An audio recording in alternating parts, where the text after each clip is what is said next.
Welcome, bumpkins. We're in for a very special session today.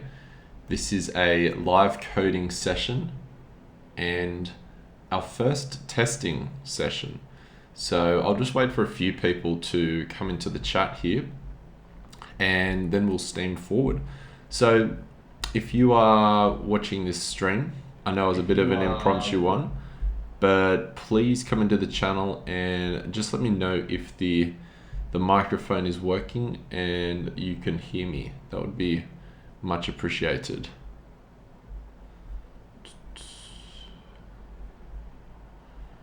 So I'll wait for the first person to jump into the chat and then we'll be good to go.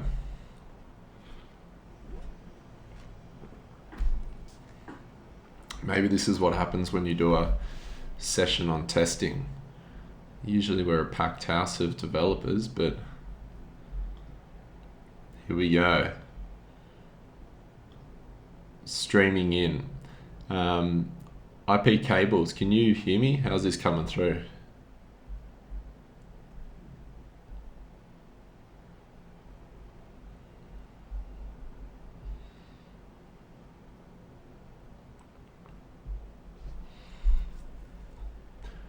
Just looking for a thumbs up from the chat. Make sure that the sound is all good and you can hear me loud and clear. Amazing, just like a radio presenter. All right, let's go. So welcome, bumpkins. Today is a very special session.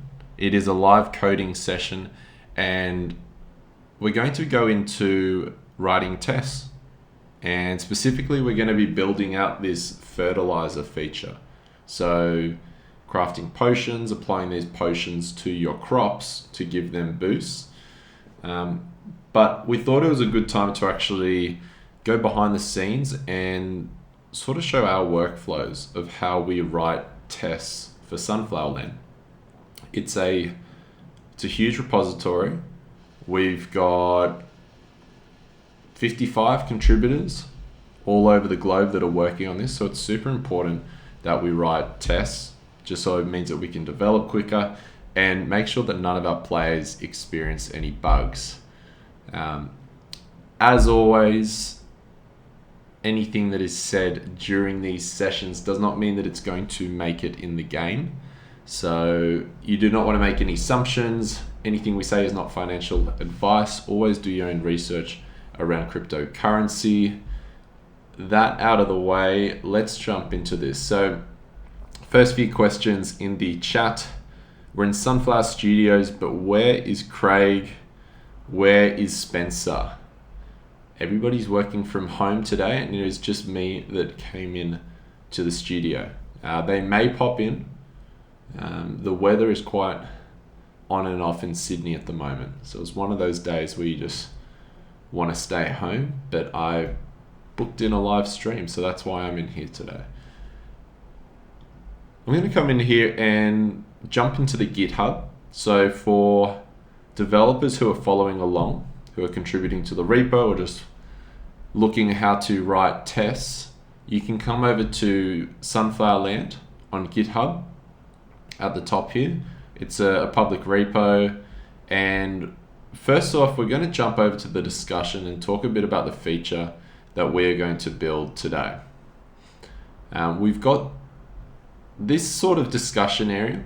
There are quite a lot of developers that hang around here, but it's mainly for the community as a whole.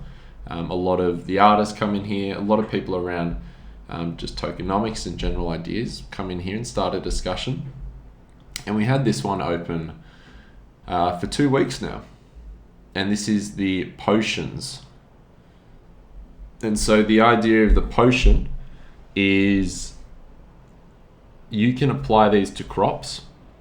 So if it's your sunflower or your pumpkin while it's growing, and it will give some sort of boost.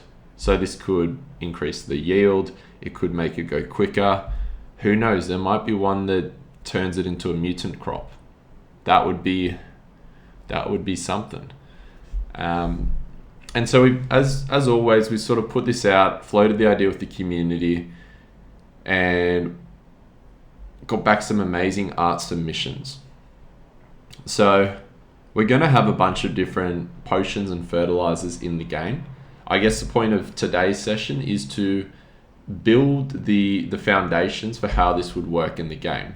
And so right now, I'm going to go through the artwork that some of the artists submitted and give a little bit of feedback, and we can choose one as well. So if you're watching, please, we've got a few to go through, but please shout out and let me know what your favorite is, because it'd be great to get some feedback. So I don't know how to say this. Tarasist. They've been actually doing quite a lot of art lately, a lot of submissions. And they're always the first person to comment on these. I don't know if they have like notifications set up, but it's like I create this discussion and 10 seconds later, there's a message from them. So awesome work. I like this one here. So they've got potions for each different type of crop, which is really cool. I like that. Yeah, the shape of this is good as well. It's like, see, what's important here is that these pixels are the same size as the crops and the other items in here. Sometimes we get submissions where the pixels, when placed in the game, they look a bit bigger than the other pixels. And it's a very small thing, but especially with land expansion, we're being extremely picky with the art that's going in there. And so we need everything to be perfect. So awesome submissions here. I love the theme, definitely fits consistency of the game. I haven't checked this discussion for a week as well, so there's going to be a few in here which is first time seeing. So we got Kulk, a typical pot. I like this as well, bit different shape here. And is that short for potion? See, I like the fairy pot. I wonder what that will be used for. Yeah, nice submission. JCE, they usually Justice Keep. JCA. Hopefully I'm pronouncing that correctly, because they do a lot of great submissions, ideas, discussions. So they've gone a similar route where, oh my god. This is like the fishing proposal that, if anyone remembers, JC rose it, and it was like this incredible approach which had more detail than like Stardew Valley, than like Animal Crossing. It was super intense, and we've just seen the same level of detail here where there's like 50 potions. So this is awesome.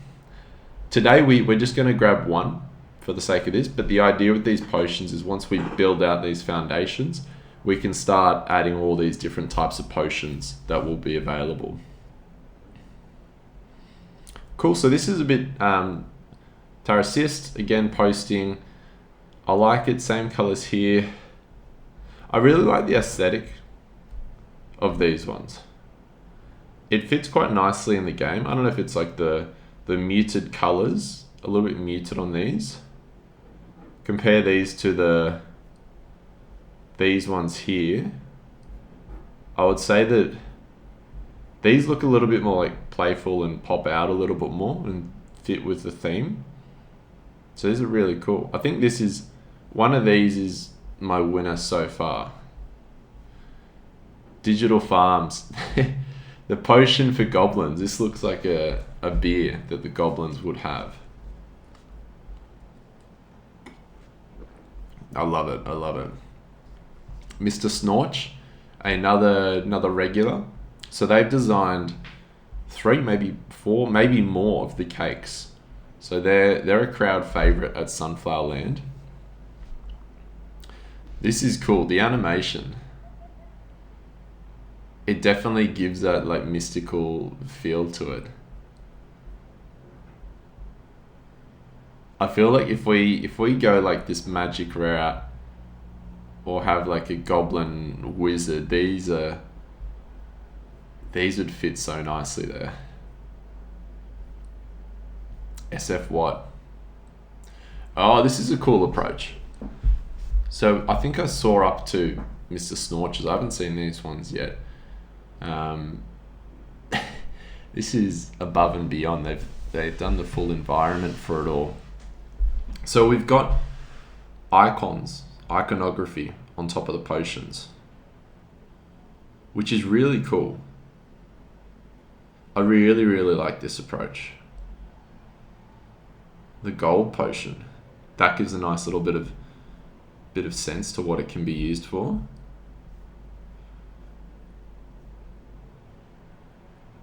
These are really cool. I think for the potion that we're going to build today, we will do one that is a speed potion. And so the idea of a speed potion is it'll make your crops grow quicker. So right now I'm looking around for a potion which might look like it has something to do with speed. And I think a few people might have heard a ding there. So we've set up stream elements. The audio is working, but the visuals are not.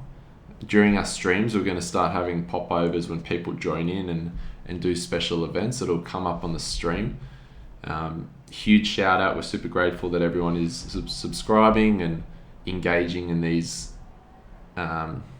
Twitch streams.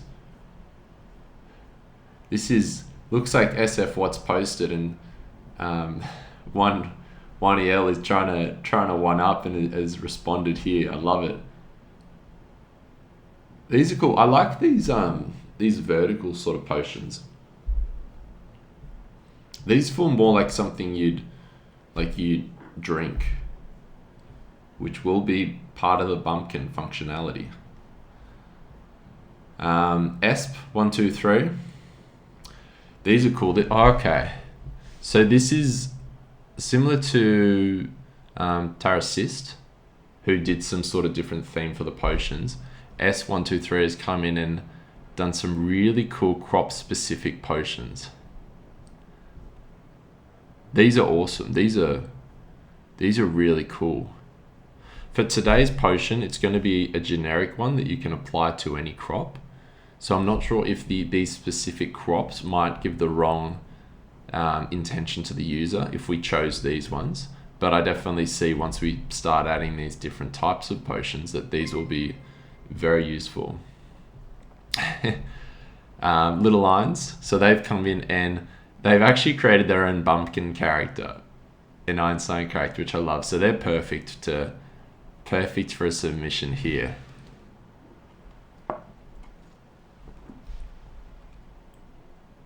These are cool. These feel like they fit the aesthetic of the game as well. Like if we come over to our testnet, J923 Sneaks, welcome to the chat. Glad to have you here. We haven't dove into the code base yet. Right now we're just looking at the artwork for the potion submissions. You haven't missed any of the fun stuff yet. We're about to take off. And so if we look at these potions here, I'm imagining how these would look around the map. Also how these would look in your inventory. So I'll just select a couple items here. And so I might be blocking it with my video. Yeah. So I'm just going to bring this over here for now. We'll see potions here in this inventory as well. So I'm trying to visualize what would be a good bit of art that would pop up in the side there as just super clear for users. Awesome. I'm going to quickly go through. I know I've been going through these a lot. Ooh, this is cool. Another one that like pops up per crop. We're going to have to do some potions that are like very crop specific. Basing on Hong Kong time, I'm still within the deadline. I love a late submission. So fat orange pot for production quantity. These are cool. I like that people are coming up with the animations around these as well. I think that's super useful in these cases. So I think this is I really liked these ones. I'm trying to think what these would look like up here. We can grab one of these potions and go for it. If you're in the chat here, what is your favorite potion? I think mine right now is SF1, one of these ones here. Or Tarassist. Oh, there's so many good ones. There's some that I feel we need to reserve for different features. Or SF Watt. And remember, the potion we're doing today is going to be a potion that you apply and it speeds up your crops. So it's like twice as fast.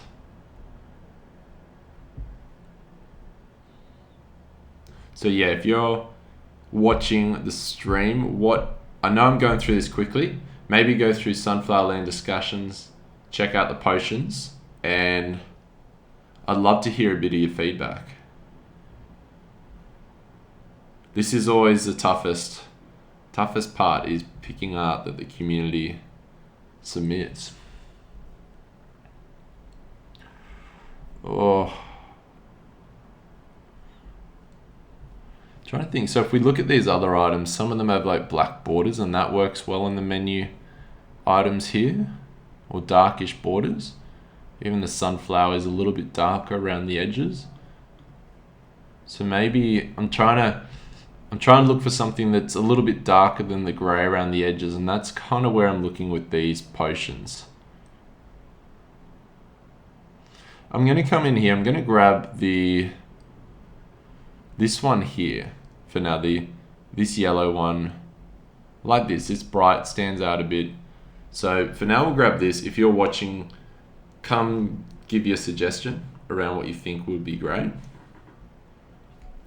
So I'm just going to store this as, we're actually going to call it Fertiliser, and we'll get to that in a little bit. All right, time to jump into the code. Good morning, Lucas. Glad to have you along again. What we want to do is, right now I'm on the Sunflower Land repo, and I'll just pull to make sure I've got the latest. And before we jump in, we're just going to talk about testing a little bit. There's so many different types of tests and ways to write tests, and I'm definitely in the camp that there's no one size fits all. Different tests are good for different purposes. I guess over the last 3-4 months, we've been leaning quite heavily on test-driven development. I'm definitely not a purist, I guess, in the way that I believe everything should be done with TDD. I think there's right use cases for it, and what we're doing today is a good use case for that. We're going to be writing the business logic for applying fertilizer to a crop. And the reason why I think this is a good use case for test-driven development is because, like most of our events in the game, like planting, cropping, chopping a tree, we call these events. And this is a name that's kind of derived from event sourcing, which is a back-end pattern. But essentially, it means that you can fire off an event like harvest. You pass in the current game of the state, and you pass in the event payload, and you essentially just give it the inputs, apply some sort of business logic, and then spit out outputs. So it's very functional in this case. And I find when you're writing functional code, where you're kind of not affecting all these application variable states and there's no side effects, it's very easy to do test-driven development, and it's super valuable to iterate quickly and find bugs early. So we've got a question there. Will we implement TDD on UI component level, something like Cypress? Yes, in the future we definitely will. Because we're using React, a good level we can do this with is React testing library. So that's a really good UI component testing library that helps us write TDD. It's a little bit tougher when it gets to doing React components to do TDD, but it is possible. My favorite style of testing is integration testing.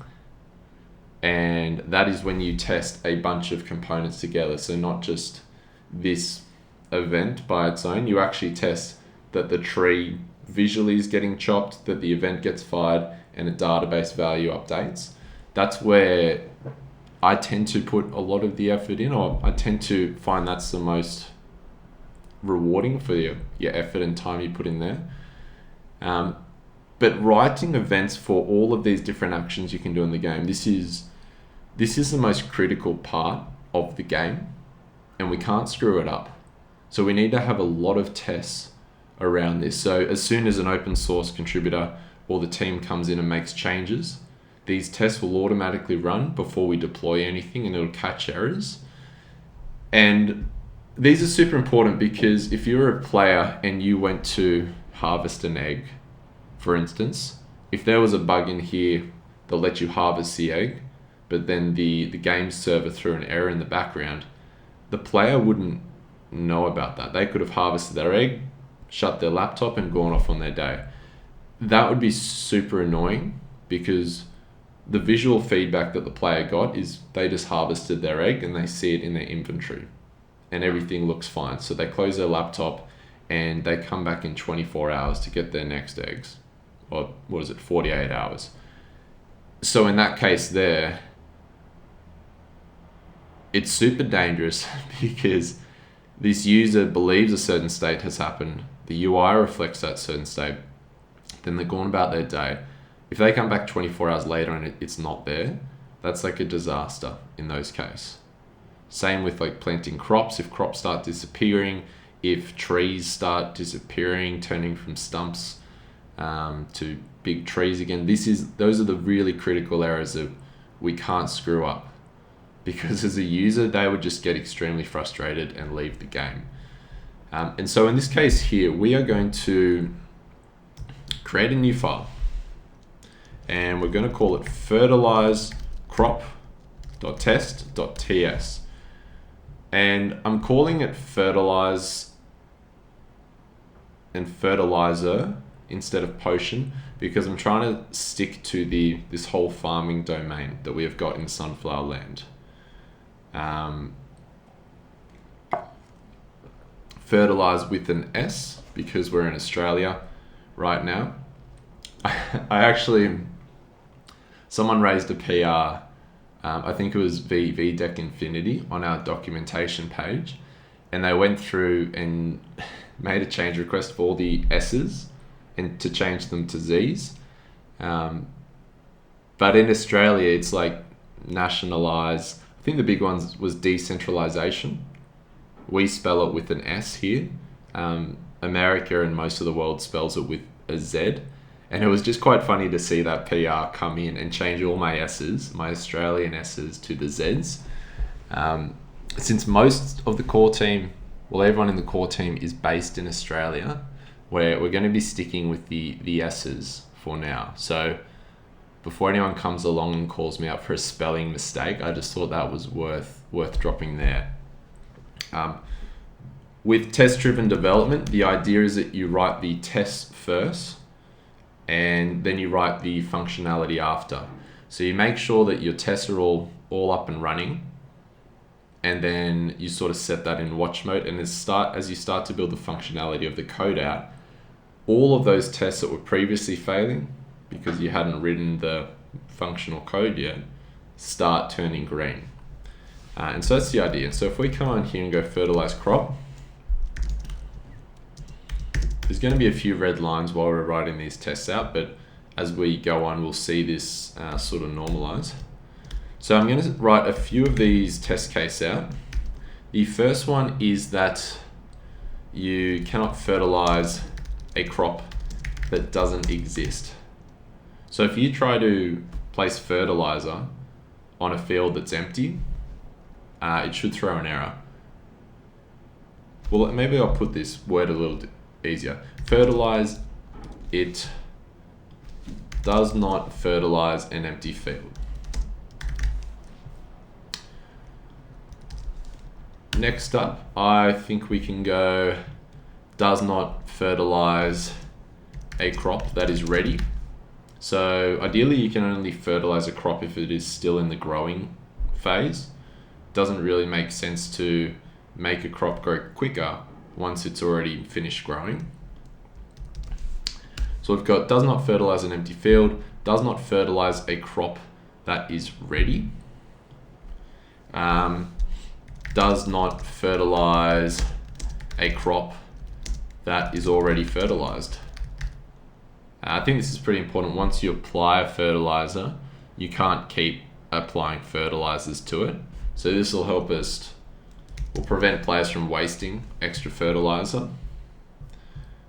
What else would we have here? So I'm trying to think of this kind of on the fly. Does not fertilize an empty field, does not fertilize a crop that is ready. I don't know. I think this is, I'm trying to think of all like the edge cases where we don't want it to fertilize. So maybe we can do this. It requires user has enough fertilizer. So you can't fertilize it if you don't have any fertilizer. Welcome first time viewer, Lisa. Great to have you on. We're doing a bit of test driven development for Sunflower Land, the #1 crypto game. And so we're building out fertilizer right now. We require that the user has enough fertilizer. And then I think we can start writing some positive tests. So we can go fertilizes a crop, and we can go uses the fertilizer. So here we're expecting that once the fertilizer is applied, it augments the crop somehow. And when we write this test, we're going to assert that the fertilizer is actually taken out of the inventory and used. So I've just got someone come in, does it matter the spelling? Fertilize or not? Yeah, I won't go into that again. My feelings around the yes is quite strong. Cool, I'm going to create a new file here, which will be our fertilize crop.ts. And I'm just going to create just an empty function pretty much called fertilize crop. And I'm going to just jump in here. I'm just going to copy paste some of what the structure looks like. So when we fire off an event in our game, they all have a similar sort of layout that you pass in the current game state, and then you pass in the action that's being performed. Lisa, thank you for the follow. That's what that little ding we all just heard was. Unfortunately, the overlay is not popping up yet, but this will, hopefully by next stream, I'll have that all sorted out. So I'm going to go fertilize crop action, and that's all good. The event will be crop.harvested. So when a player has selected their fertilizer and taps on a crop, they'll fire off this event called crop.fertilized. And the options that come in here will be game state. I'll just import this and fertilize crop action. And so now we've got an event which takes in this state, this action, and it'll do something. Right now I'm just going to return this state and add a few types around it just so we've got a bit of protection when writing out our code. Cool. First one here. So we can come in here and start with our first test. So test-driven development, we write the test case out first and then write the functionality after. I need the caffeine. It's the afternoon in Australia. And so in this case here, we're going to expect an error gets thrown because you cannot fertilize an empty field. And so I'm going to go here, expect, hopefully I'll write this one here, fertilize crop, where we've got state. I think we got like this, we have this constant here, initial farm, which is pretty much just an empty game state object. So I'm going to use that here. and we've got action, index. So in this case here, I'm going to call this field index, just so it's a bit clearer that that's talking to the field where the crop is. Field index is 0, and the event name we're passing as well. So it does not fertilize an empty field. So we're going to pass in a game state where the fields are empty. So we're essentially trying to fertilize field 3, but field 3 doesn't even exist. There's no fields available. And so we expect that this code would, to throw, cannot fertilize an empty field. And there's a few styles that people do TDD. I think there's many ways you can do it. The way I generally do it is I write one test and then write out the functionality for that and then move on to the next test. Some people go through and write the tests for all of these cases. I think it's really up to you. Yeah. And so I'm going to come in here and go yarn test, and I'm going to set up a watcher. So at the end of here, I went -- watch, and this means that every time we make an update to this file here, .test.tss, or the fertilized crop, where the actual functionality will live, it's automatically going to refresh. So if you see here, now if I click save, and this starts reloading again. Super important when you are doing TDD that you have a really good testing environment and test runner set up. You want this super quick feedback when you're writing these tests out. And so cool, we've got this first one here.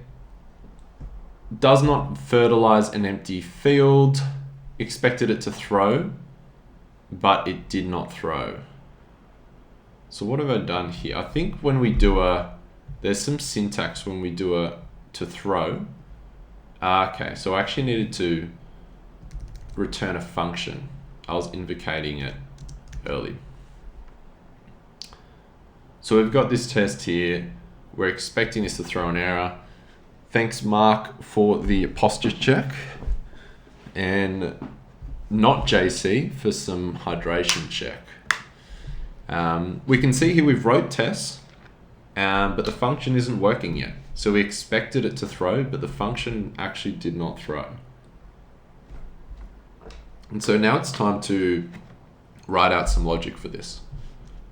I'm just going to close some other files so it gets a little bit cleaner.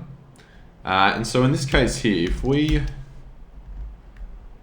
want to check if that field doesn't exist. If it doesn't, we throw this error, cannot fertilize an empty field.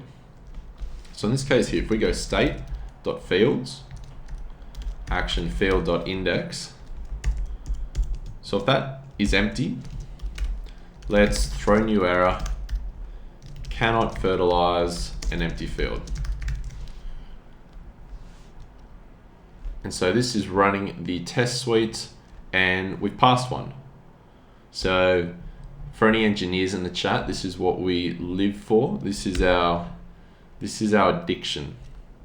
Every developer's addiction is seeing green ticks. No one wants to see those red X's when writing tests.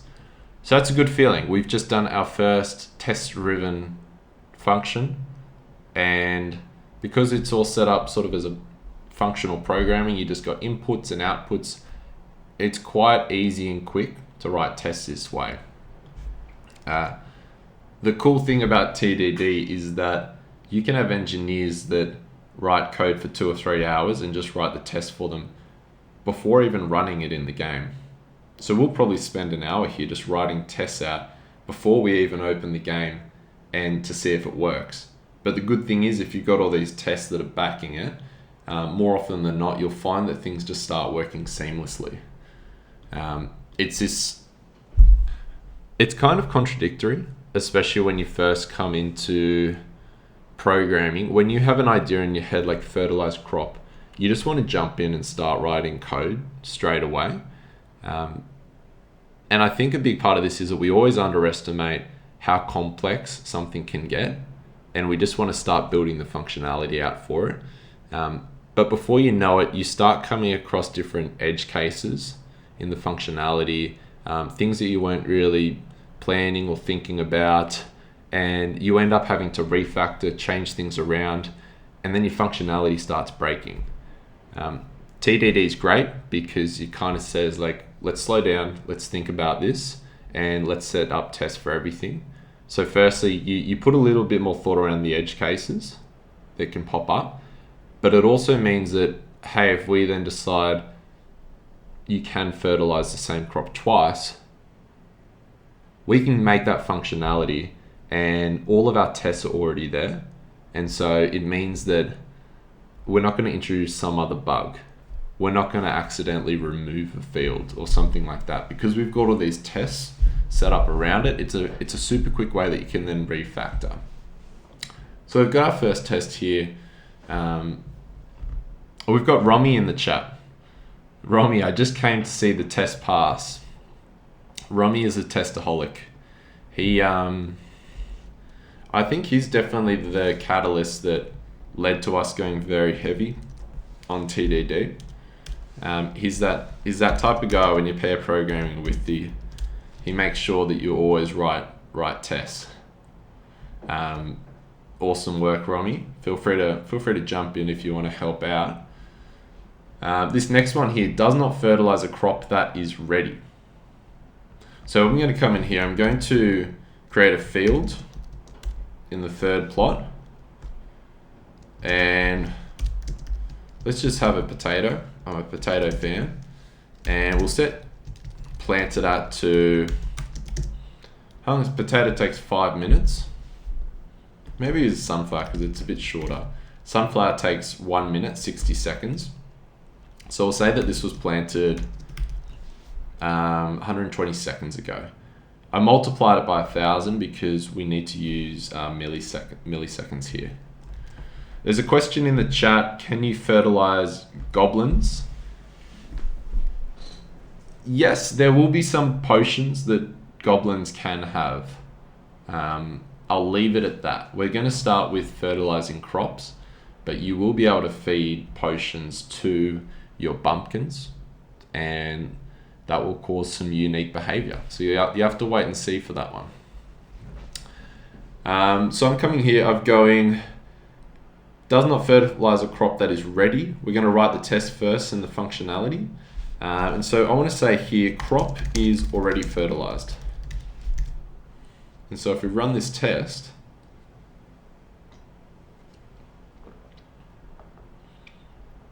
we can see that it didn't throw an error, which is super interesting because we should be throwing an error. And so we come in here and we build out that functionality. So we want to grab the field. What I'm going to do here is just bring it up a level, because we're going to reuse this same variable. So we can reuse this, if no field. So we're going to use there. You can see here that this first test we wrote still passed. So I just did a little bit of a refactor, but I've got confidence in that change that, hey, my previous logic is still working because I've got these tests set up. And so now I'm going to go, if field.planted at minus date.now is, so I want to get the amount of the milliseconds it was planted. So now minus the time it was planted, that gives us the milliseconds, how long it has been planted. If this is greater than, if it's actually greater than the milliseconds that it's required for, and this will make sense in a second, field.name, harvest seconds. So harvest seconds is how long it will take. So you can see here we've got sunflower. This will take 60 seconds. So if the time it's been planted for is greater than how many seconds it takes, but remember this side is milliseconds, so we just have to multiply this by 1,000. Then we want to throw new error. And what was our error name? Crop is already fertilized. Crop is already fertilized.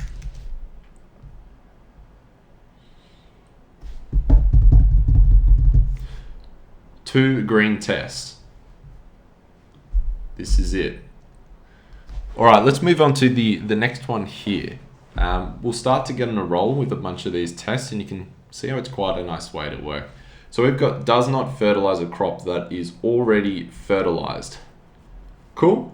So once you apply the fertilizer, you can't apply it again.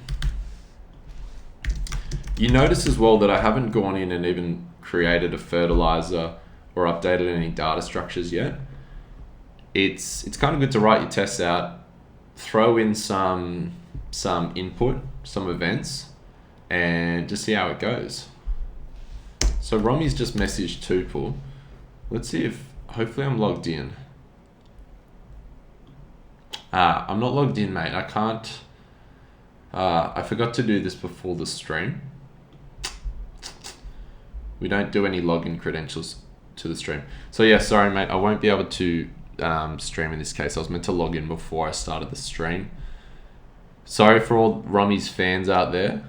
I know you're eager for him to join in, but he'll have to jump into the next one. For now, he'll be chilling on the text. So, does not fertilize a crop that is already fertilized. So in this case here, I'm going to say that sunflowers planted 30 seconds ago, because we want to make sure this shouldn't throw an error anymore. We're not trying to test that it's this one above, does not fertilize a crop that is ready. So we're going to come down here, fix this up. So this should all pass. And now I want to come up with a field should somehow keep a record of what it has been fertilized with. So if it's already been fertilized, the field itself should know, hey, you've already applied this. So I'm going to create a fertilizers, and I'm just going to pop in name. We're going to come up with a name for the fertilizer and fertilized at. I don't think we'll use this, but I always like to put timestamps on, because when you do build a new feature, the more data you have there, the easier it is to use. So we're building a speed fertilizer for crops. I wonder, I'm a big fan of alliteration. Potion, tonic, fertilizer, fast fertilizer, furious fertilizer, turbo tonic. Let's go. I like that. If you have any suggestions what we think we should call this fertilizer, this is what's going to show on OpenSea. This is what the player is going to see. If you're on the chat, please give me some suggestions what we can call this fertilizer, that when you apply it to crops, it makes them grow faster. Let's go with a turbo tonic for now. And so when we come in here and we fertilize a crop, we're also going to pass in the fertilizer now, turbo tonic. We expect that it would say, does not fertilize, I just copied the wrong one. Crop is already fertilized. This was the wrong, I just wrote the wrong test here. This should have been, crop is already grown. That was the wrong one I had there. Crop is already grown. This one here is crop is already fertilized. So the game already has a field that has some turbo tonic fertilized. I like this. Rapid growth is good. Overgrowth, grow up. Yep, keep these coming. I like, growth makes sense. Because we'll have some fertilizers which will increase the yield. So those ones will mean you get an extra 2-3 bonus crops when you harvest, but this one will make it go quicker. I think grow's good. Grow can also indicate size, but it is also good for speed. Keep these coming in the chat, and everyone just yell out, scream out what your favorite one is. We'll just stick with this for now, turbo tonic. I think rapid growth is probably my favorite right now. All right, let's chuck rapid growth in there for now. If you got any ideas, please keep them coming. So we've got a few TypeScript errors because none of this exists in our game yet. And so if we do come over, there's a few things we want to add. Where into this action we pass what fertilizer type there is. Don't know what that's going to be. But we also, if we jump over to our game, this is our field. Our field now has this fertilizers, which has a name, which is fertilizer, and fertilized at, which is milliseconds, so it's a number, and it's an array of these. I'm just going to come up here and go create a new type fertilizers, and will boost tonic be replaced by manures from pigs. Manure will be a ingredient for fertilizers, so there'll be a bunch of different things that we want to involve with those fertilizers. I want to get mushrooms involved as well. I think that'll be a nice one as an ingredient for fertilizer. In this case here, we've got rapid growth. So we're adding TypeScript. This isn't the runtime code, but it helps us develop and it throws errors before we even realize that there's errors. So we've got fertilizer, and the fertilizers is the array where you have multiple that have been applied to a crop. So if we just bring this in, fertilizer, we want to check const applied fertilizers equals field.fertilizers. And I think this will be optional. Only if you apply fertilizers does that exist. So I'm going to applied fertilizers equals this, or an empty array, just so we're dealing with a valid value here instead of undefined. And what we want to go here is we want to check if a rapid growth already exists. So const already applied equals applied. So I'm just going to go through these and try find one. Fertilizer name. Oh no, I think we can go fertilizer. Fertilizer dot name equals action dot fertilizer. And so if already applied, we want to throw new error. Crop is already fertilized. Mulch. Yep, I like the idea of mulch. Oh, there's been a hi Steve. Has Steve joined the channel? Steve, shout out if you're listening in. Cool. We've got some TypeScript errors. Let's jump over here and look. Cool. So we added this new property, which is when you do fire off this event, like the field, what you want to fertilize, we also need to pass in what the fertilizer name is. And we've got some more errors here. Nice. Fertilize crop.ts. Object literal. Fertilizer does not exist on fertilize crop action. Yes, it does. We just added this here, right? So I think this is, I'm just going to restart this test suite. Looks like something funky might be going on there. Something funky was happening there. Our third test has just passed. So we wrote the testing logic first and wrote out the functionality, and looks good.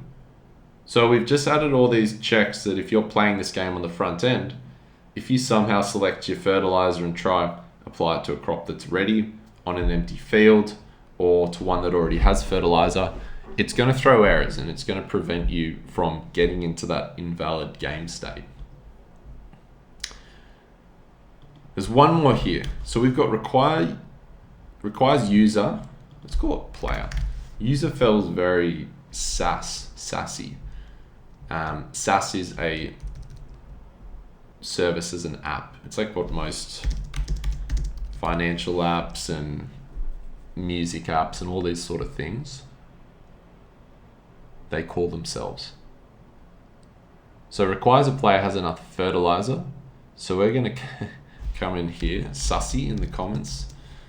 So let's come in here. Let's pretend that they have rapid growth. They've got 0 rapid growth. So this person is a very average farmer. They have no rapid growth.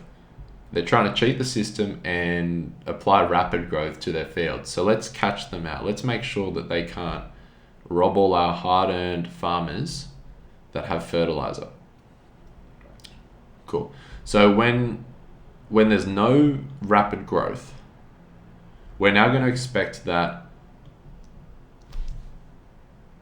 not enough rapid growth gets thrown. Not enough fertilizer is thrown.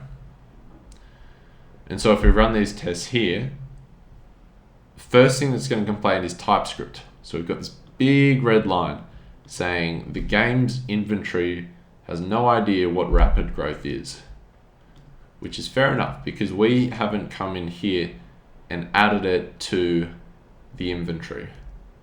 So it cannot exist in someone's farm's inventory. So if we come here and go fertilizer, add that in there. Now if we come back here and save, it's the same TypeScript issue. So I'm just going to reset that test there. Doesn't seem to like it when a TypeScript issue comes in. We got to reset. Mr. Snorch, how is it going? Always great to have you. So this test here is saying that it's throwing the error crop is already fertilized. That's right, because we've got this here. We didn't need that for this test suite.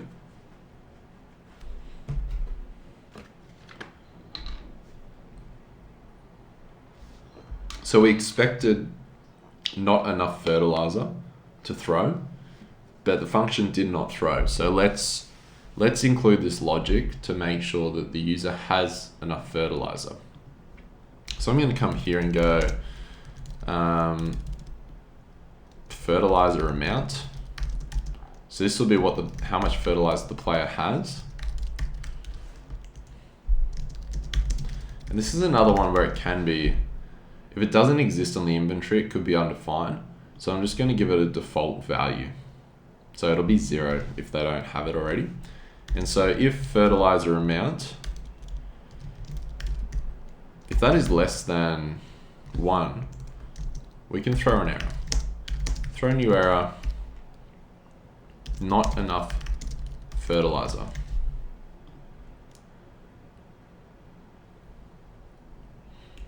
Four from 6. We're setting a new world record here. Call up Guinness.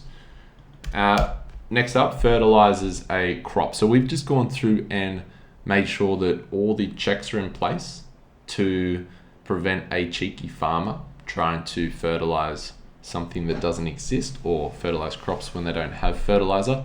Now it's time to actually do the fertilizing. That didn't sound right when it came off my tongue, but let's roll with it. So if we come out here, we're not going to do this same expect to throw anymore.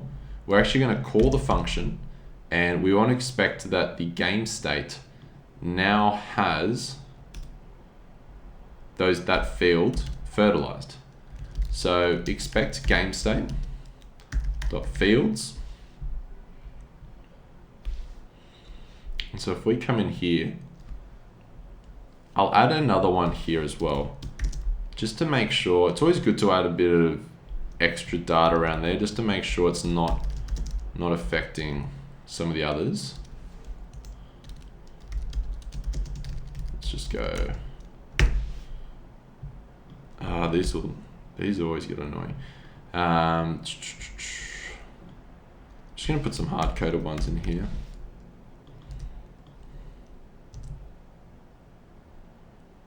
those will be ready. So I'm just thinking how I can write this test. So I want to make sure that the fertilizer now exists on sunflower. We'll keep this simple. We can write test for this other one later. So if we go the field 3, so we want this to equal.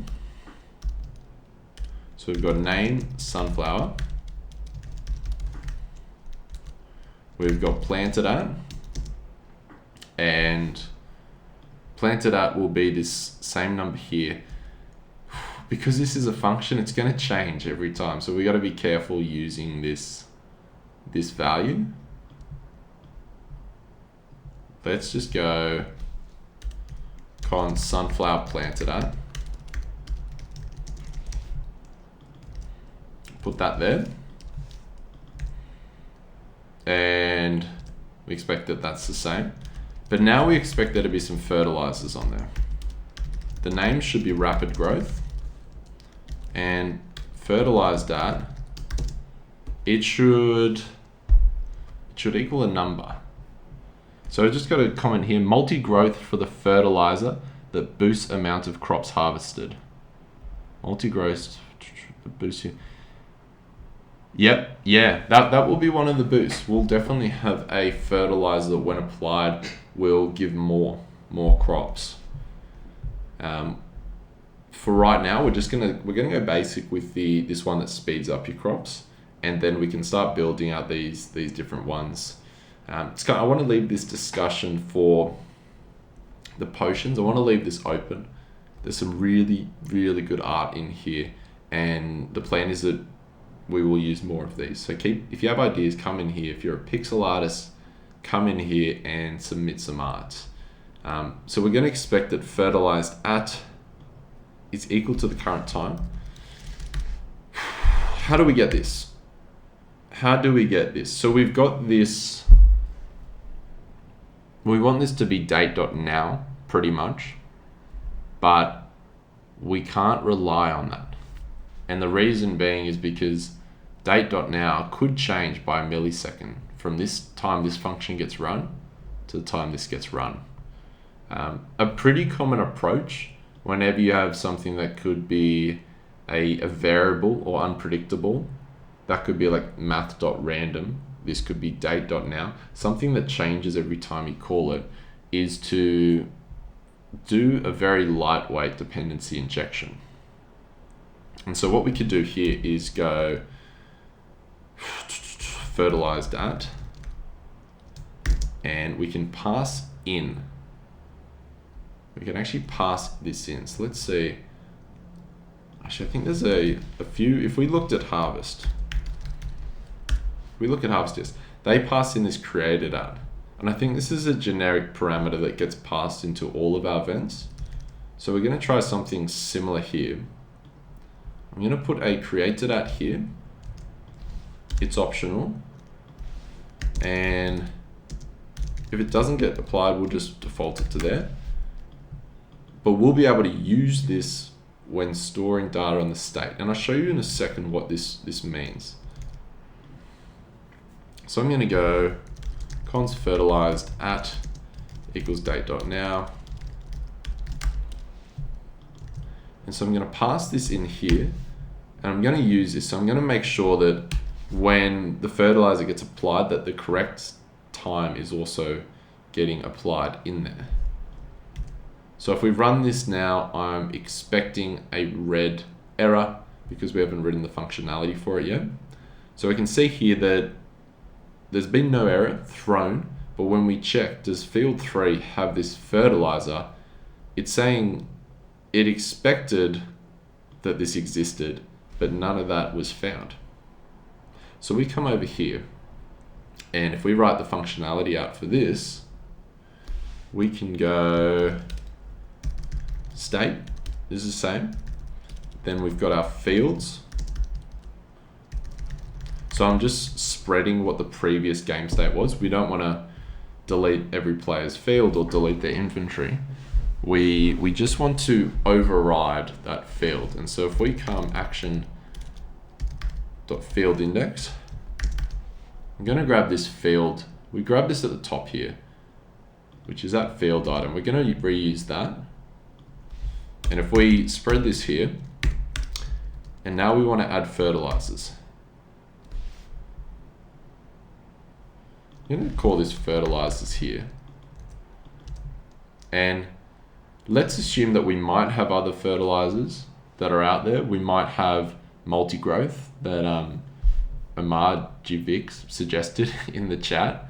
And so we're going to come here and make sure that those previous fertilizers still exist, but also that we now add our name, the fertilizer, which is our rapid growth, and also fertilized at. And this is where I'm going to pass in created at. So instead of doing date.now, which is a little bit unreliable, because this could produce anything, and by the time we call date.now down here, it could have actually changed by a millisecond. So now we're actually going to pass in created at, sorry, and it's going to use this value. So when we do write our tests, we can actually assert that it is this value. And so that's very powerful. We want to make sure that all of these variables that we set are working correctly.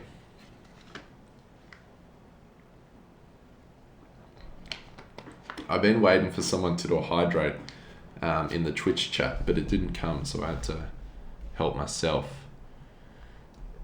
We're almost there.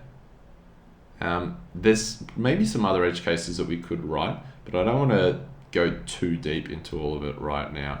I do want to finish off with this one here, that it uses the fertilizer. Cool. So I'm going to copy some code,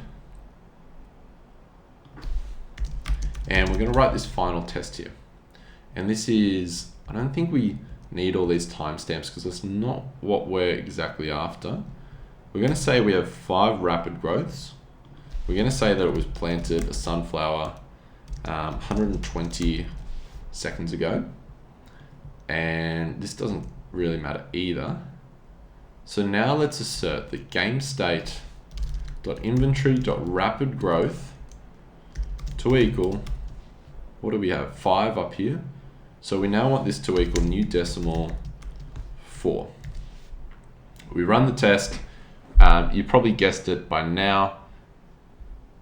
It should throw an error. Crop is already grown. Oh, that's right. We want this to be in progress. Thank you, Nyoboku, for the hydrate. Okay, so we've got looks like a farmer has just used they fertilized a crop, but the fertilizer didn't get used. This would be an issue. It just means if you had one fertilizer, you could just keep applying this to all of your crops. So if we come over into this logic, we need to subtract the fertilizer. Similar to how we made these changes to the fields, we can come in and go on the inventory. We want to make sure we keep all the inventory. We're not the goblins. We don't want to steal things out of your inventory.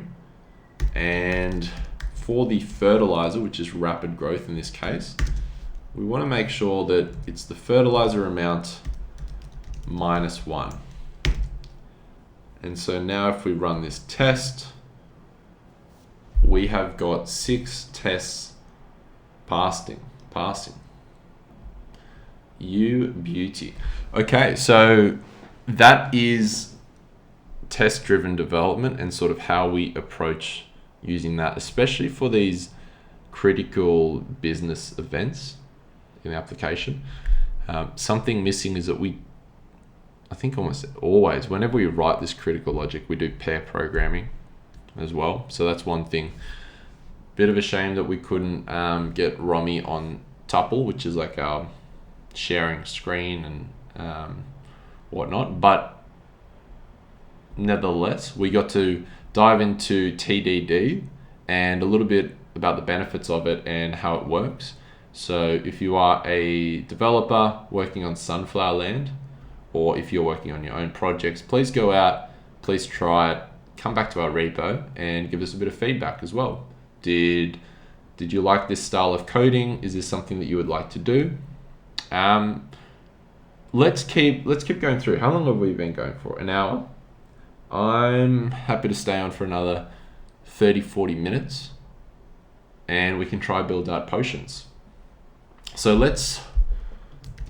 we'll take off our testing hat, and I'm just going to check out a new branch for all of this. Feet fertilizer. What do we call it? Rapid growth.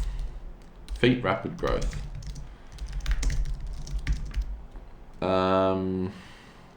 Fertilize action or event.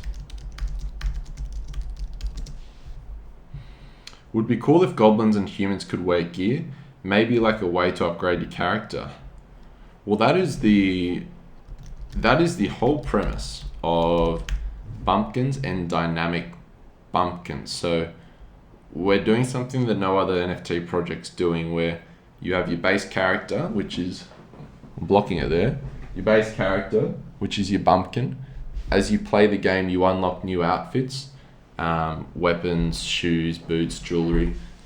You then send those to your bumpkin NFT, and that will update the image of that bumpkin. So there's going to be a lot of really cool things you can collect.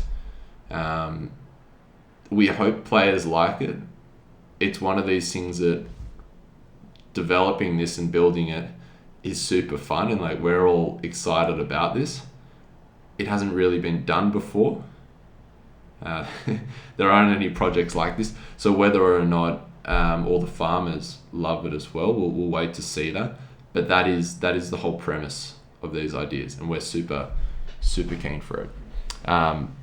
Thank you for the stretch.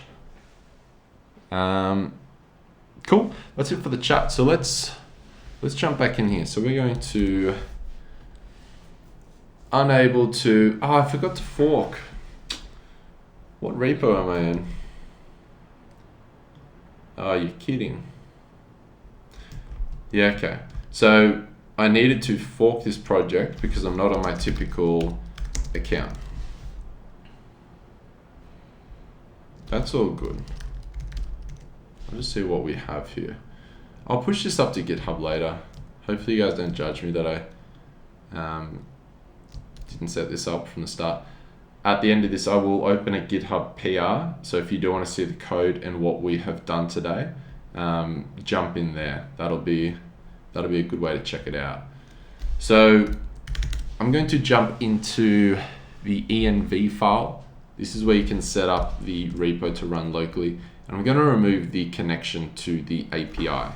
And this means that we can, when running the game, we don't depend on the blockchain, we don't depend on any API, and it just loads instantly, which is super nice for what we're after. How fun is this? There's like a couple plots missing.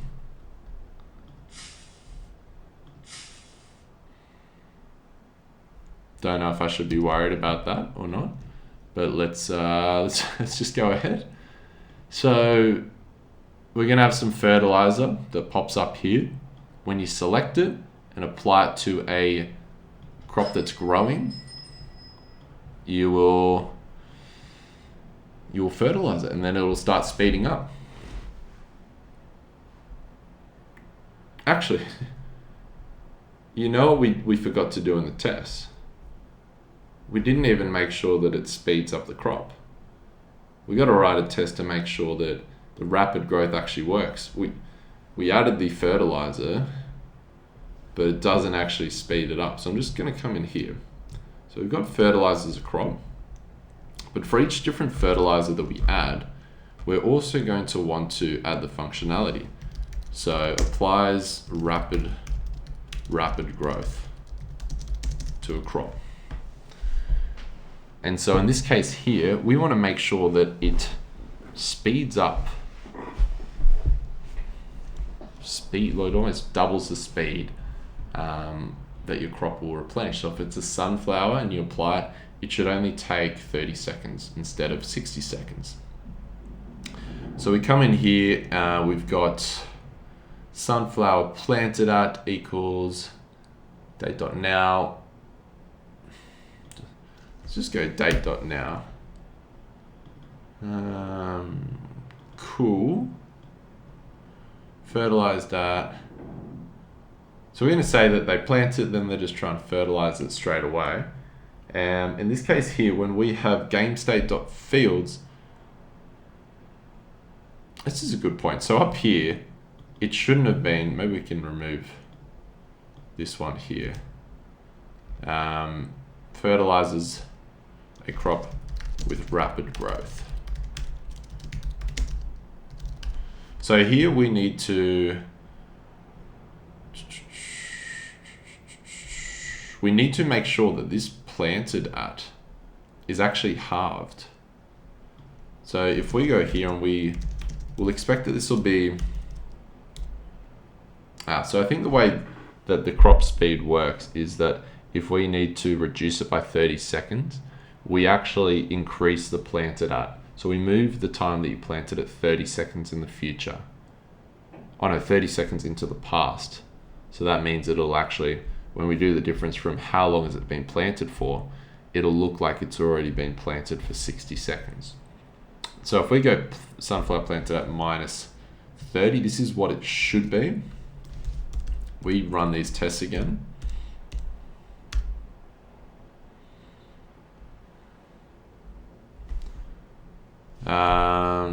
All right.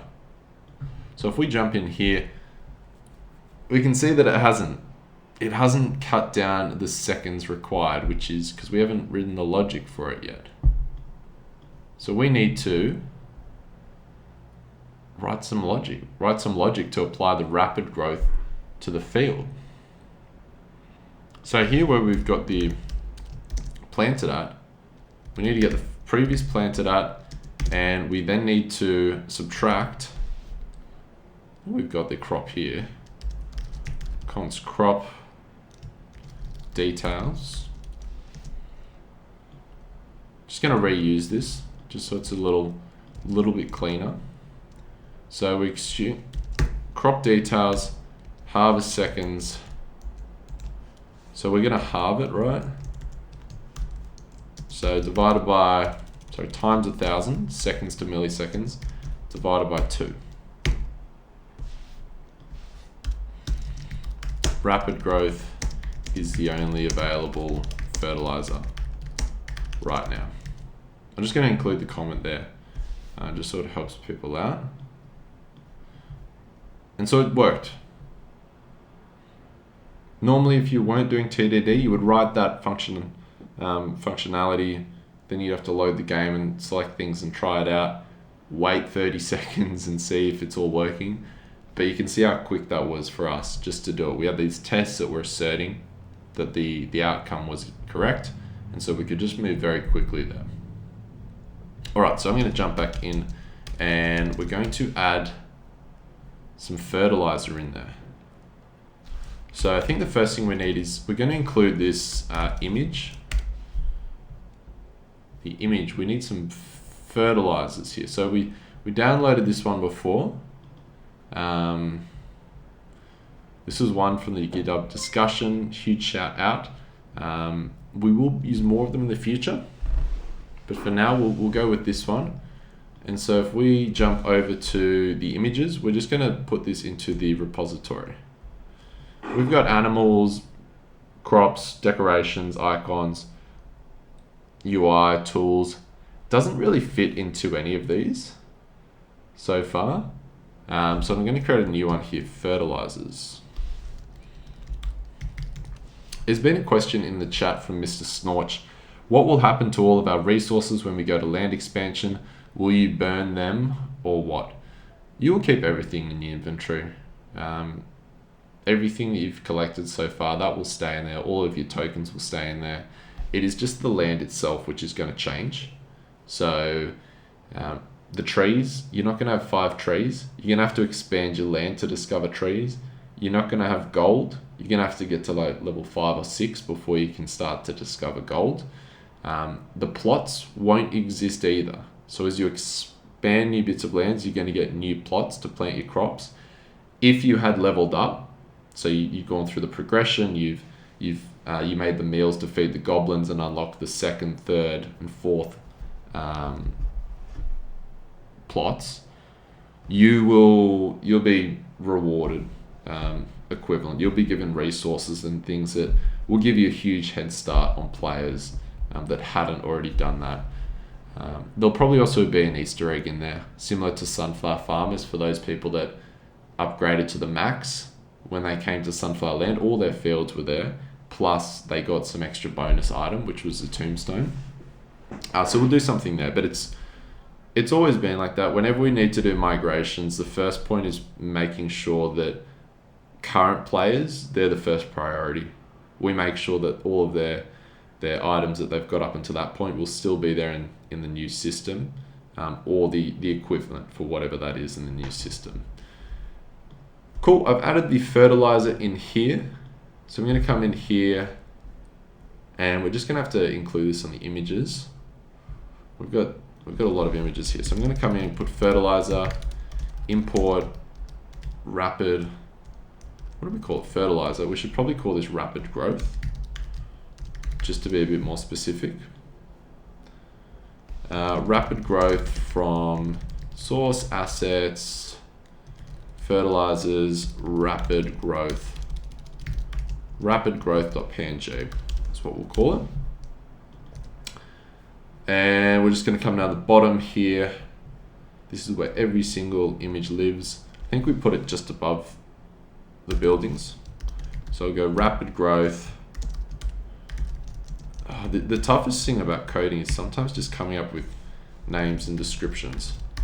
Does anyone have, so this description will show in the inventory.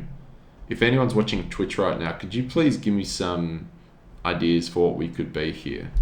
It's like, double the speed at which your crop grows.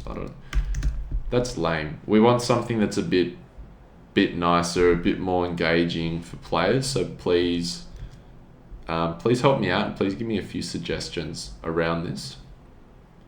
So we don't have any any rapid growths in here. So I'm going to come into here. Because we are in this art mode, we can just put in some items here. This isn't the actual game, it's just like a developer mode.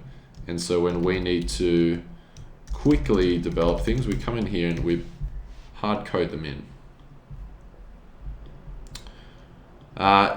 It doesn't show yet in the inventory. So this is coding for you. You have one problem, you solve it, and then another 10 problems arise. And so in this case here, I need to make sure that I include it in the inventory. And so I'm just coming in here, tab items. So this component I'm in right now is this component here. And I just got to make sure that there is a little section here called fertilizers where players can come and select their fertilizer. Tab items, string to items object. Okay, that's very generic, but let's go fertilizers, items. Where did these come from? Crops. Cool. All right. Okay, so they're kind of just done in line here. I might put the fertilizers in this crops folder. Since it's kind of related to crops right now, it feels like it's a good fit. So let's try this out. Let's grab, I suppose this is here, field items here as well. I don't know here. So what I'm trying to do right now is all of these have objects, and these objects are like all the tools, all the resources, all the crops. We don't have an array or like an object of all the fertilizers. So we need to hard code this in somewhere. There's some really good suggestions coming in for the descriptions. I'll go over this in a sec. Please keep them up. So items here. I suppose it's just a object to a description. Alright, I'll leave them in the game state for now. And export const fertilizers, record, fertilizer, I don't even know, just description string. So we've got rapid growth, description, and that is, what is it? There's crops grow 2 times faster, your crops grow twice as fast, halves the duration period, or decreases growth period by 50%. Yeah. I think like the plain crops grow twice as, yeah, crops grow twice as fast. Crops, oh, we're going to say apply to a crop to grow twice as fast. We don't want people thinking just because it's in their inventory that it, like, all the crops will be twice as fast. So I've just included this here. We've got this fertilizers object.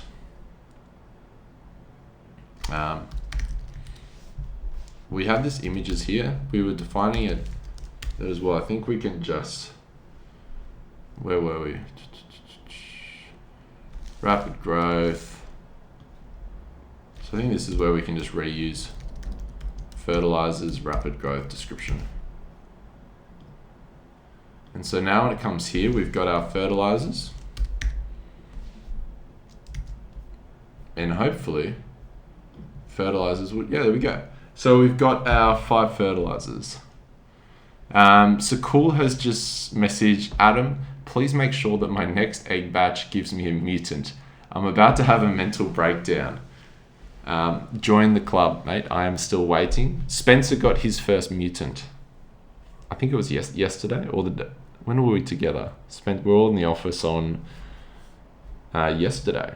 Yeah, Spencer got his first mutant and we're all very happy for him. He is the creator, so that was like his baby finally coming. That's Sunflower Land. We need to get these items the same way. Good luck on your mutant quest. I really hope you get it. So cool, because you do so much for the project and we're very grateful. Romies has said semi 1 as well. So cool once you get yours. Cool, so we've got our fertilizer here, rapid growth, apply to a crop to grow twice as fast. This looks pretty good in the inventory. Like I'm quite happy with this. Even in here, like this minified version, the sizing looks good compared to the egg and the tool. So I want to select this and apply it to a crop that is growing. I'm going to first come and set up, make sure I've got some seeds so I can actually plant some of these. So if I go potato seed, and I'll just give myself a few seeds, and I'll equip some, what do I do this? Initial farm, inventory, potato seed. I always go past it. So I want to plant some potatoes. Imagine we've got here. Then we want to come to the fertilizer. We want to click on that and it does something. So we're getting a big X right now because we've got this business logic, this event that's going on, but we don't have it hooked up to the UI. So we're going to go into the UI right now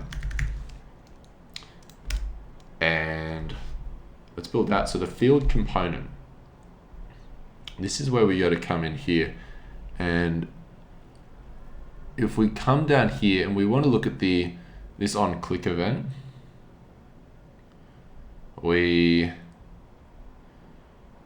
so right now here, I think it's going,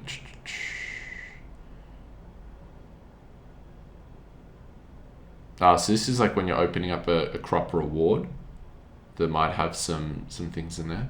We want to,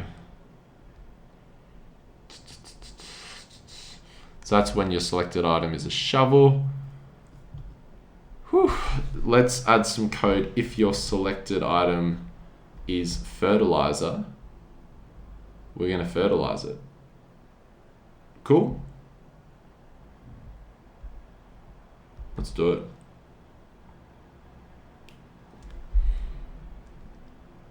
I'm going to copy this here. So if we need to convert this field component to a state machine soon, it's getting a little complex, but we'll go forward here. So if the selected item is, let's say if it's in fertilizers, we want to build this in a way that will support it will support future functionality. So if selected item and that selected item is in fertilizers, we want to try and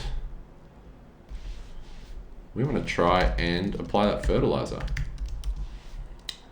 So we've got this event here, fertilize crop. We defined it. We need to put it in the same grouping as all these other events, and that's over here. So when we fire off this event from our UI, we put it in this index file here, and this means that it can, when the event gets fired, it knows what file to look for.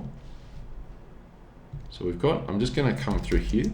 We're going to add a fertilize crop action, and because TypeScript is the best thing ever, if we come in here, crop.fertilize, it just writes the code for us. And so in the UI here, when we come over here, TypeScript doing its thing, and what have we got? We're sending, if we look at here, we've got a field index and we've got the fertilizer.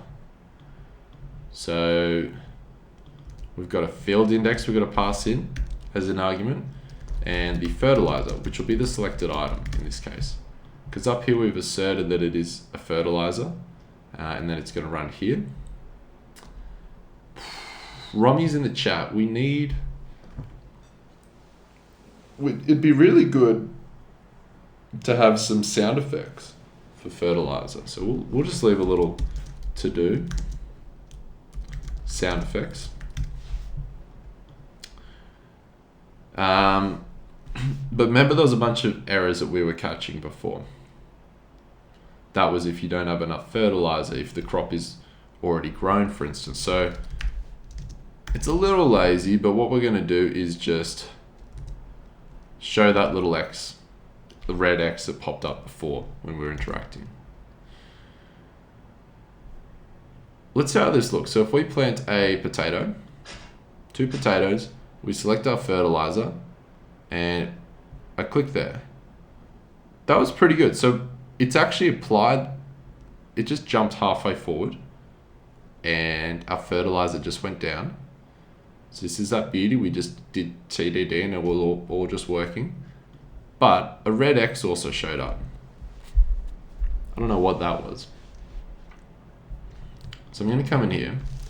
I'm going to refresh. I'm going to set up some breakpoints. Those are the fields disappearing again. So I'm going to come in here and set up some breakpoints.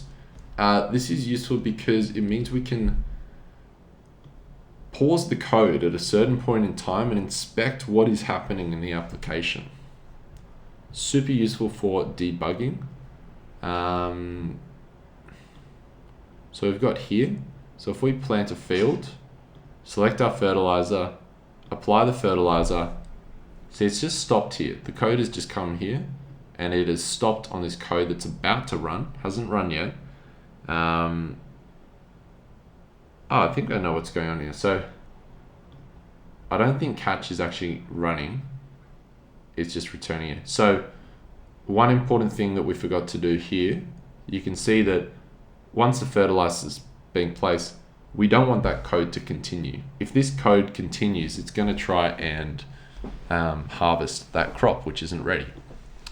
And so in this case here, we just got to return.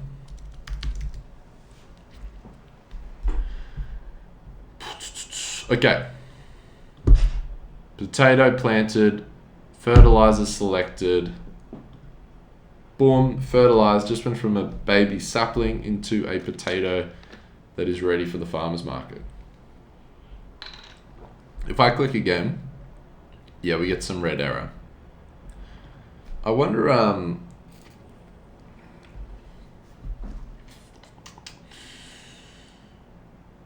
the first feedback's fine because it worked. Now if I click fertilizer here, ooh, I suppose I can't, just harvest, which is good. We don't want to try apply the fertilizer. But here, if a player has fertilized, they might have fertilized, say, in the morning, saved their game, closed their phone, went to the beach, came back in the afternoon, they see a crop still growing, a radish, they might try to fertilize it again. And it might be a little confusing to them if they forgot that they fertilized it. Why is this red X here? Why is that showing?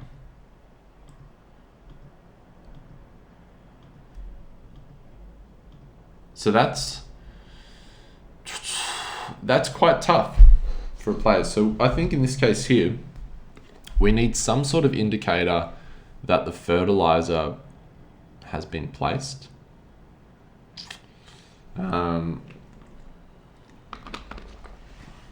What do you guys think? Could we show the fertilizer next to it? Would that look all right?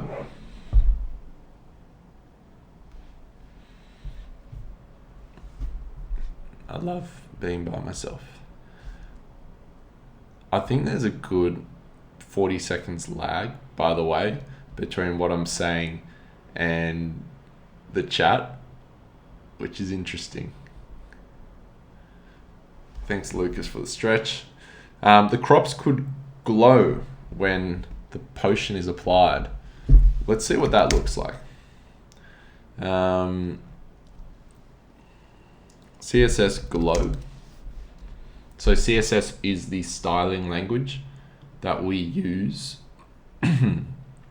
to make everything look beautiful in the app. Because everything's heavily pixelated, we can't use some of these look a little out of theme with the app. Well, this is cool. I just want to see some glowing image. Glowing image. Create white glow around image. So this uses a box shadow. I'm just gonna try this on this sunflower.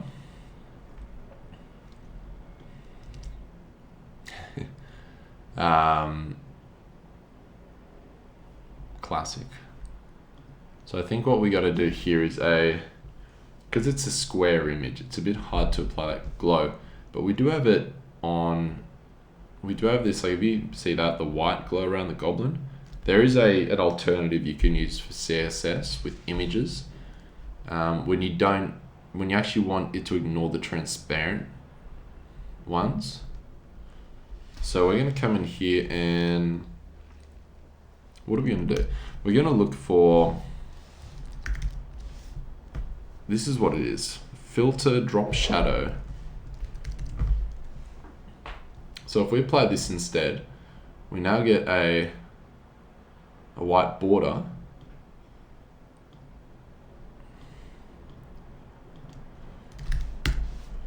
Let's give it some. Oh.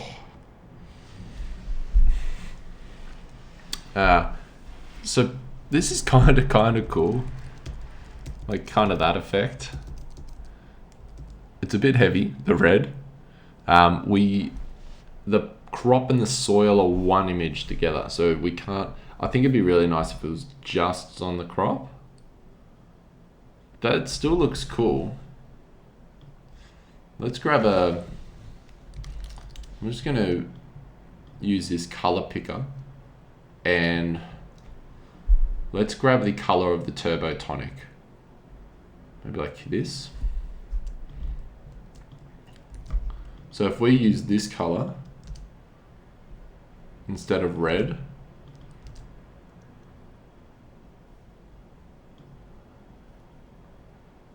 I don't know.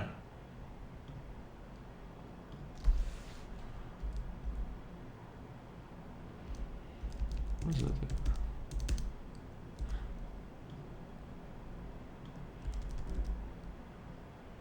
What do you guys think in the chat about this?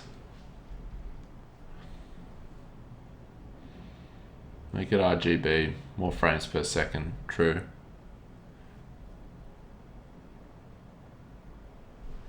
Mr. Snorch. Mr. Snorch, you're an artist. Help us out here. What would look good here?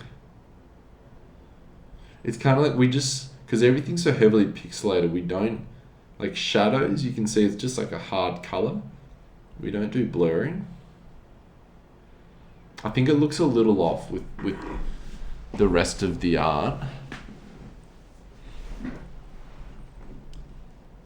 I'm just going to play with a few values here and see what we can do. I wonder if like a hard edge with no blur would look good.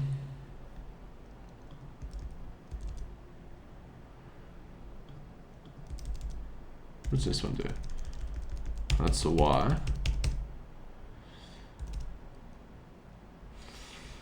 Yeah, I don't know how well you guys can all see this as well. I'll zoom in. So this is kind of what we got. What I'm kind of leaning towards is just the potion next to the progress bar. The color's nice, but it also means the player needs to know what the colors mean and what's happening. Hopefully they just know if it's related to potions, but not all players are that intuitive. I'm going to go ahead and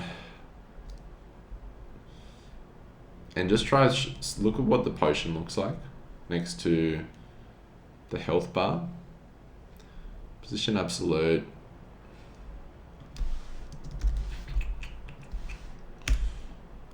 So I'm going to come in here and make the soil wet. If she blinks, I feel she's special. Alright, let's settle down. Field. So we're field.fertilizers. And let's just loop through.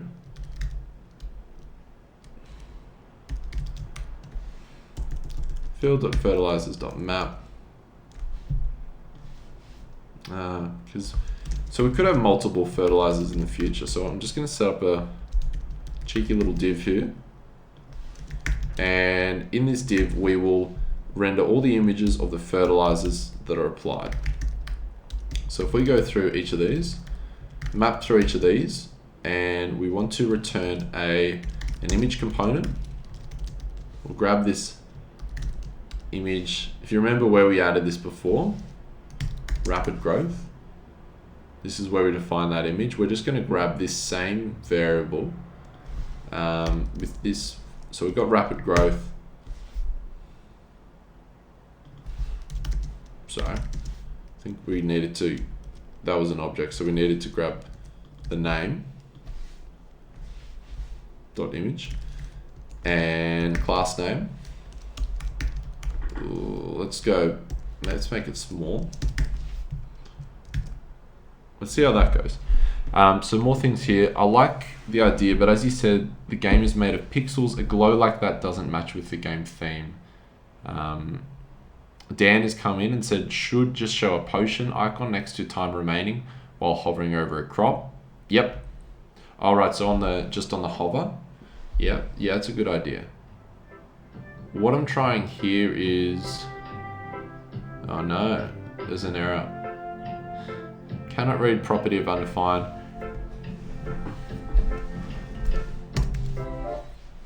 Oops. Is this the one? I put that in the wrong area, sorry. We want progress bar. Where is progress?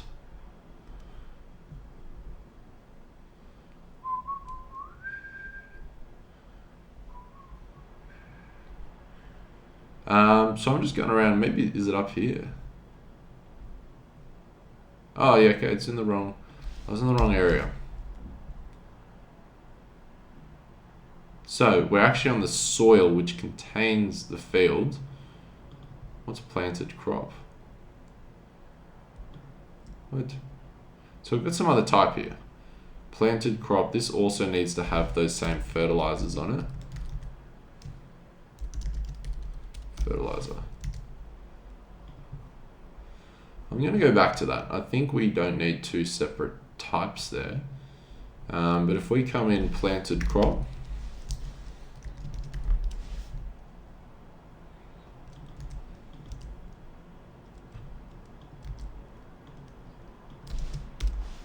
so name does not exist on string. Okay, so this wasn't actually. So we've got this here. I'm going to create a separate one, export type fertilizers, just so we can reuse this here. I was accidentally using the name, which is just a string, when we needed that, the name and when it was fertilized at. So this does not exist. Name, I think this is just, my code editor is just complaining today, so I'm just going to refresh it, put it back in its place, and map, name does not exist on fertilizers. What's going on here? So it should reference just one of these. So we're saying for each of these objects, grab the name out of it.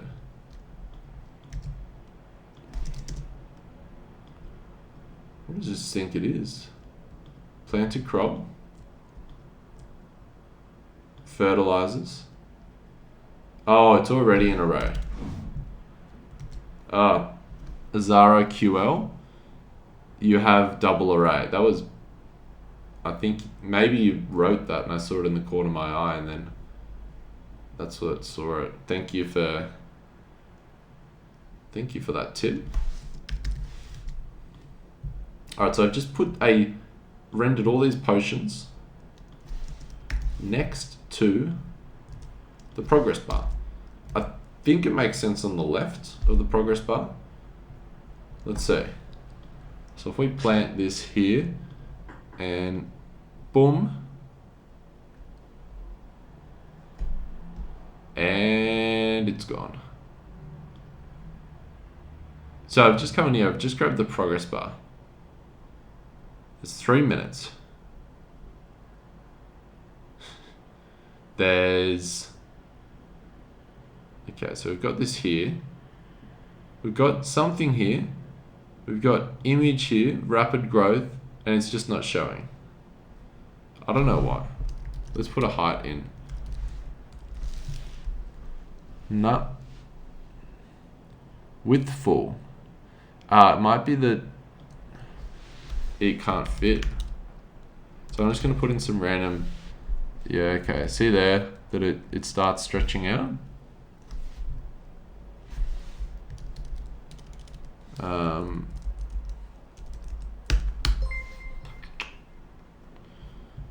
Thank you for the follow. Always good to have some new farmers joining in. So what I'm trying to do now is we've got this rapid growth potion, but it's not visible in the HTML DOM. So this is the next challenge. How do we make this render? In my mind, I kind of had it that the potion would show under here, like next to there. I think it's going to show next to the whole one, which I don't know if that's good or not.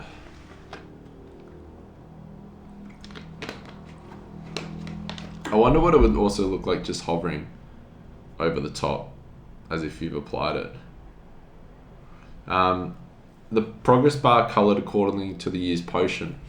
That would be a really cool idea. I think it's important designating colors and just using them consistently throughout a game. Oh boy.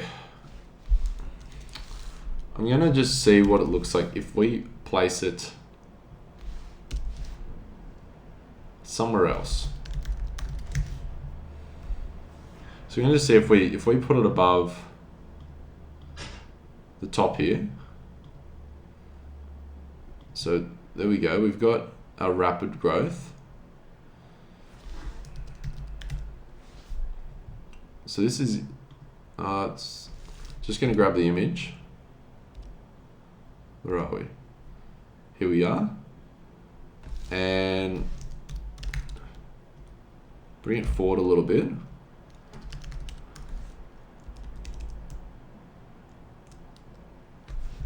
Sorry, here is what we were after. Z index, make it bigger than its siblings. If we move this to the right, I'm just going to zoom in for everyone. It's probably a little small. I'm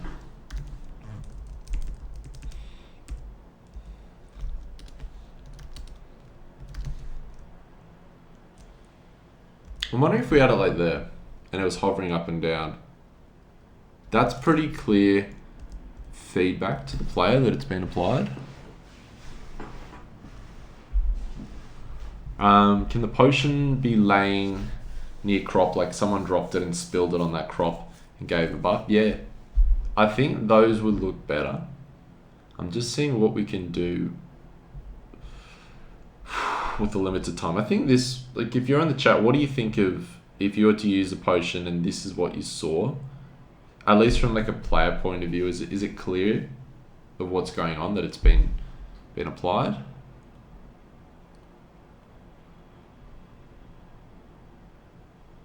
I'm gonna put these in. Just go Z 10. I'm just gonna look here. Right. Oh, Jesus. Right. 1 minus top 2. I think we have this class called floating. This might look alright, like it going up and down. Ooh, we used to use it. We're not using it. I thought we had some items that floated. I'm sure we do. I'm gonna plant some potatoes. Then so this is what it's kind of looking like right now. I'm gonna see what it looks like. A little floating effect. I know when Craig, mate, if you're listening, where is the cave? The door, ancient door. I don't know if anyone's seen the cave. This is a quest, almost like a hidden quest in Sunflower Land, but items float up and down. So this is what I'm after this class, animate float. And so I've just come in here, I'm going to place some taters and whoa, that's floating a bit too much. If you're in the chat, what looks better, the floating or not the floating? Or no floating?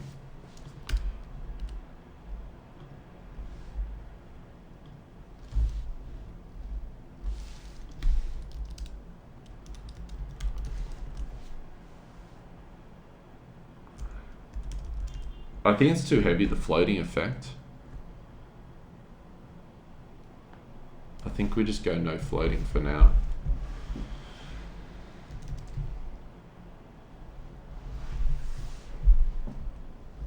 No floating is the chat going on right now. I agree.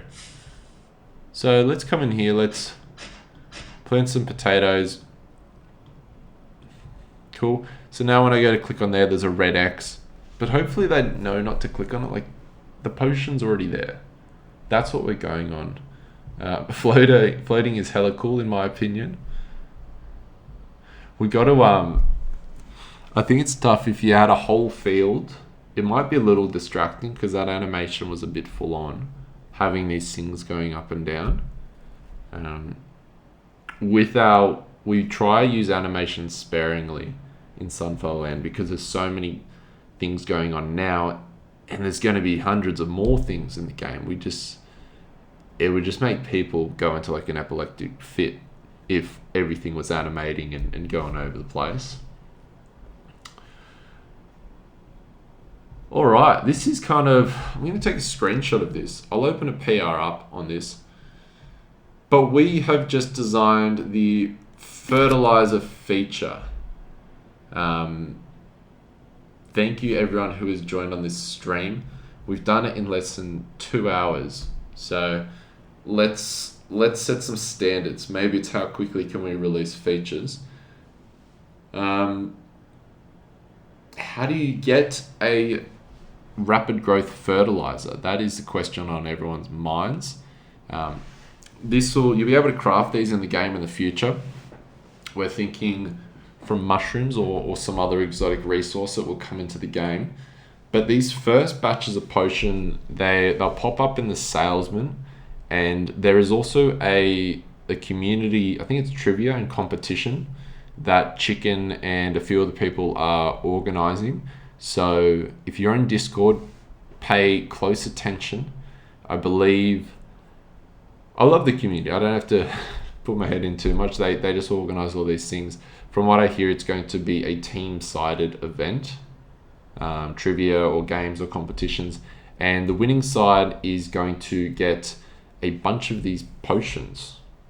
So you'll be the first people that can start hyper-growthing your crop production. So you heard it here first. I don't know if I was meant to share that prize or not, but that's exciting, something new. One comment before we jump off. What if the potion icon appeared only while hovering each crop? The way the field doesn't look so busy, that way the field doesn't look so busy. Yes, I think that'd be nice to keep it clean. My concern is that players, if they don't see the potion and they try clicking on it, or they'll just assume that they can apply something to it. And so I want it to be super visible, that they don't even enter that confusing state in the first place. That's why I feel like some sort of indicator will need to exist without hovering. That's kind of what I'm going with right now. Awesome. Thank you very much, Bumpkins, for joining this one. I'm going to post this to YouTube. We've had some really good sessions that have been lost after the 2 weeks that Twitch provides for these stream and these videos. So thank you very much, everyone, for joining. We're going to have our Friday wrap-up as well. So I hope to see you all there as well. I always appreciate the ideas. Thank you very much for all the artwork, all the help with the naming, the description. It's been awesome working together. Take care, everybody, and happy farming.